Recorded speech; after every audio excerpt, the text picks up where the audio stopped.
अस्सलाम वालेकुम। छोटा बच्चा अगर उसका पेट फूला हुआ है और वो बहुत कमज़ोर है तो ये एक ख़ास बीमारी है। उस बच्चे के जिगर के अंदर एक ग्लाइकोजन होता है, वो जमा होता जा रहा है और ये बड़ी ख़तरनाक बीमारी है।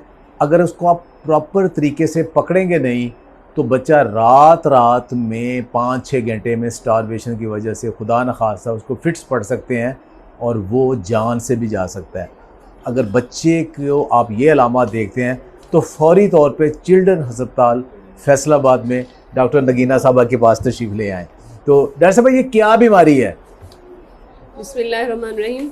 हम डेली रूटीन में देखते हैं कि बच्चे, ख़ास तौर पे छोटे बच्चे, हमारे पास सिर्फ इस कंप्लेन के साथ लेके आते हैं कि बच्चा जो है इसकी नशोनुमा नहीं हो रही, बच्चे का कद छोटा है, बाकी बॉडी के लिहाज से पेट आगे को निकला हुआ है।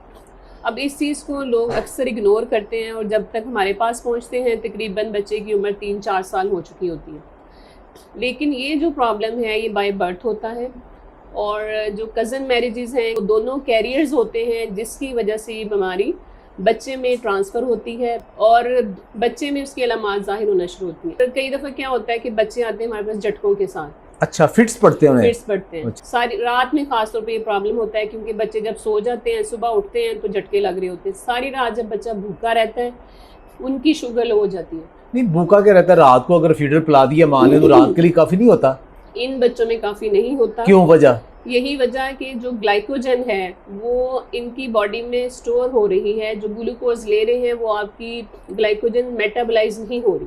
अच्छा, मतलब बच्चे ने अगर फीड ली है, कुछ खाया भी है, तो वो बजाय कि वो ग्लूकोज में बदल के आपके जिस्म के अंदर इस्तेमाल हो, वो जिगर के अंदर वो स्टोर होता जा रहा है। थोड़ी देर के लिए तो आपको एनर्जी देगी, लेकिन प्योर जो ग्लूकोज है वो इन बच्चों में रिकमेंडेड नहीं है। जैसे कि आप इन बच्चों को नॉर्मल दूध नहीं देते, इनको आप लैक्टोज फ्री, तो क्या उन्हें थोड़ी थोड़ी देर बाद खिलाना पिलाना पड़ता है? ट्रीटमेंट ही यही है कि आपने इनको फ्रीक्वेंट मील्स देने हैं और 2 से 3 घंटे बाद आप इनको कुछ ना कुछ खिलाना है। तो चीनी वाला दूध पिला दें? चीनी इनमें रिकमेंडेड नहीं है। अच्छा, चीनी नहीं रिकमेंडेड, क्योंकि जो आपको पता है कि जितनी ग्लूकोज है वो आपकी ग्लाइकोजन की फॉर्म में लीवर में स्टोर हो रही है। मतलब चीनी ज्यादा देंगे तो वो ग्लाइकोजन और बढ़ेगा।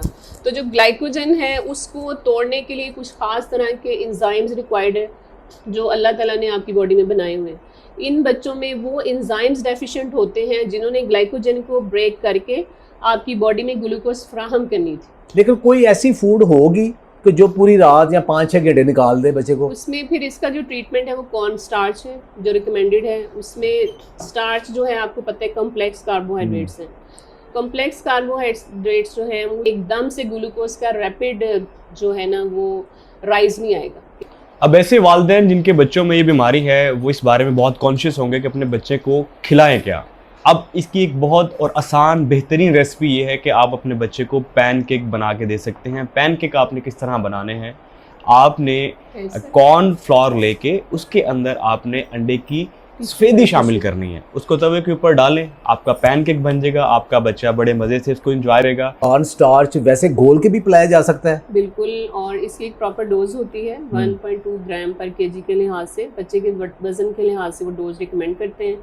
और इसको हम वार्म ल्यूक वाटर में रिकमेंड करते हैं। दूध की जगह आप वो कॉर्न स्टार्च पिलाते हैं क्योंकि जो आम मिल्क है उसमें लैक्टोज होता है, उसमें भी आपको पता है शुगर है। बस अगर शाम को 6-7 बजे पिलाया है तो रात को अगर माँ 12 बजे भी पिला देगी तो वो बच्चे को सस्टेन सुबह 4-5 तक? इतने घंटे नहीं निकलेंगे। बच्चे की उम्र पे डिपेंड करता है, बच्चे की एज कितनी है। छोटे बच्चे में आपको ज़्यादा देना पड़ता है, 2 से 3 घंटे का गैप। 2-3 घंटे। अगर बड़ा बच्चा है वो खाना खा सकता है, रोटी खा सकता है, तो उसमें आप 3 to 4 आवर्स का गैप रख सकते हैं। ये प्रॉब्लम रात को ही ज़्यादा होता है क्योंकि पेरेंट्स भी सो जाते हैं और बच्चा भी सो जाता है। तो इसलिए इन बच्चों में हम रिकमेंड करते हैं पेरेंट्स को कि अलार्म लगाएं और ख़ास तौर पे रात को 3 घंटे का गैप रखें और इनको लाजमी कॉर्न स्टार्च रात को लाजमी दें। अच्छा, बच्चा आपके पास आ गया इस कंप्लेंट के साथ, उसका पेट फूला हुआ है, ग्रोथ नहीं है, तो आप उसको कैसे एवेल्यूएट करते हैं? उसके क्लिनिकल टेस्ट वगैरह क्या हैं, किस तरह करते हैं और फिर उसका अल्टीमेट इलाज है क्या? उनमें लिवर फंक्शन टेस्ट होते हैं। इन बच्चों के लिपिड प्रोफाइल डिस्टर्ब होती है, इनके ट्राइग्लिसराइड्स बहुत ज़्यादा रेज होते हैं, यूरिक एसिड इनका हाई होता है, जिसकी वजह से इनकी फूड ऑप्शंस भी लिमिटेड आ जाती है। हमें प्रोटीन्स को भी रिस्ट्रिक्ट करना पड़ता है, फैट्स को भी रिस्ट्रिक्ट करना पड़ता है, और कार्बोहाइड्रेट्स भी हमने रिफाइंड शुगर्स नहीं देनी, हमने सिर्फ कम्प्लेक्स कार्बोहाइड्रेट्स देने। इसका जो अल्टीमेट डायग्नोस्टिक टेस्ट है दैट इज़ लिवर बायोप्सी। जिगर का हम पीस लेते हैं और उसको फिर उसकी हिस्टोपैथोलॉजी करते हैं और उसमें फिर पता चल जाता है कि कौन सी टाइप है ग्लाइकोजन स्टोरेज डिसऑर्डर की। मतलब बायोप्सी ही अल्टीमेट इसका टेस्ट है, डायग्नोस्टिक है। डायग्नोस्टिक। इसके अलावा जेनेटिक एनालिसिस भी हैं, वो थोड़े कॉस्टली हैं, वो ब्लड से हो सकते हैं, लेकिन जो हमारे पास फैसिलिटी अवेलेबल है वो लिवर बायोप्सी। तो क्या अल्टीमेटली एक दफ़ा ये आइडेंटिफाई हो गया तो कोई मेडिसिन हैं जिससे ये ट्रीट हो जाता है कि लिवर ट्रांसप्लांट ही करना पड़ेगा? देखिए टाइप पे भी डिपेंड करता है। इसकी 9 टाइप्स हैं।